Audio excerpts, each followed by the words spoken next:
Salam damai Tuhan kita Yesus Kristus selalu beserta kita. Semoga hari ini kita semua dalam keadaan sehat walafiat. Kita berjumpa kembali dalam renungan harian Santapan Jiwaku. Saudara-saudara yang dikasihi Tuhan, pada hari ini gereja merayakan perayaan peringatan Santo Pio atau yang kita sebut dengan Santo Padre Pio. Dan semoga hari ini dengan keteladanan Orang Kudus dan juga dengan segala usaha, karya, dan pelayanan kita akan semakin dekat dengan Sang Sumber Keselamatan. Hari ini kita akan merenungkan firman Tuhan dari Injil Lukas bab 9 ayat 18-22. Mari kita mendengarkan firman Tuhan. Inilah Injil suci menurut Lukas. Pada suatu kali ketika Yesus berdoa seorang diri, datanglah murid-muridnya kepadanya. Lalu ia bertanya kepada mereka, kata orang banyak, siapakah aku ini? Jawab mereka, Yohanes Pembaptis. Ada juga yang mengatakan Elia. Ada pula yang mengatakan bahwa seorang dari nabi-nabi dahulu telah bangkit. Yesus bertanya kepada mereka, menurut kamu siapakah aku ini? Jawab Petrus, Mesias dari Allah. Lalu Yesus melarang mereka dengan keras supaya mereka jangan memberitahukan hal itu kepada siapapun. Dan Yesus berkata, anak manusia harus menanggung banyak penderitaan dan ditolak oleh tua-tua, imam-imam kepala, dan ahli-ahli Taurat. Lalu dibunuh dan dibangkitkan pada hari ketiga. Demikianlah sabda Tuhan, terpujilah Kristus.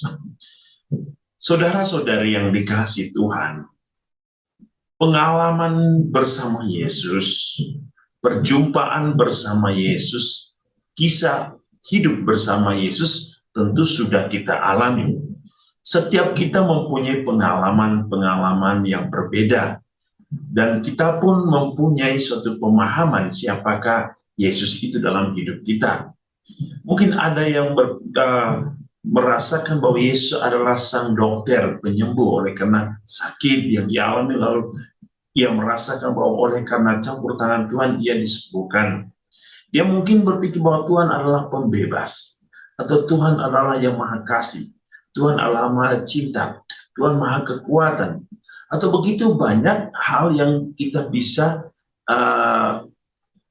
merasakan bagaimana pengalaman bersama Yesus, dan kita juga mempunyai pendapat sendiri siapakah Yesus menurut kita. Dan tentu semua jawaban kita akan diarahkan pada satu Yesus yang sama, satu Tuhan yang sama, yaitu Sang Mesias. Kalau kita mendengar Injil Lukas hari ini, ketika Petrus menjawab Mesias, tentu Mesias mempunyai relasi dengan jawaban Yesus, bahwa Mesias adalah seseorang yang akan mengorbankan dirinya, yang akan memberikan hidupnya bagi banyak orang. Dia harus menanggung banyak penderitaan, dia dibunuh, namun dia akan bangkit. Itulah Sang Mesias. Saudara-saudari yang dikasihi Tuhan, pengalaman bersama Yesus tentu harus mengubah hidup kita. Pengalaman bersama Yesus harus membuat kita semakin mencintai Yesus. Pengalaman bersama Yesus harus membuat kita untuk semakin menyadari betapa Allah mencintai kita. Ia memberikan kita kehidupan baru. Ia memberikan kita kekuatan baru. Ia hadir dalam seluruh perjalanan hidup kita, dalam pengalaman hidup kita. Ia ada selalu bersama kita, karena ia adalah Immanuel. Yang tentu dibutuhkan oleh kita, bagaimana kita selalu merasakan kehadiran Allah. Kita selalu ingin bahwa Allah ada dalam hidup kita. Dan kita selalu mempunyai satu relasi dengan Dia dalam hubungan kesaksian hidup kita, maupun dalam relasi, dalam dialog, doa, atau apapun kegiatan-kegiatan yang membuat kita semakin dekat dengan Allah. Dan tentu pengalaman-pengalaman ini akan semakin indah bagi kita ketika Yesus akan datang dan bertanya, menurut kamu siapakah aku ini?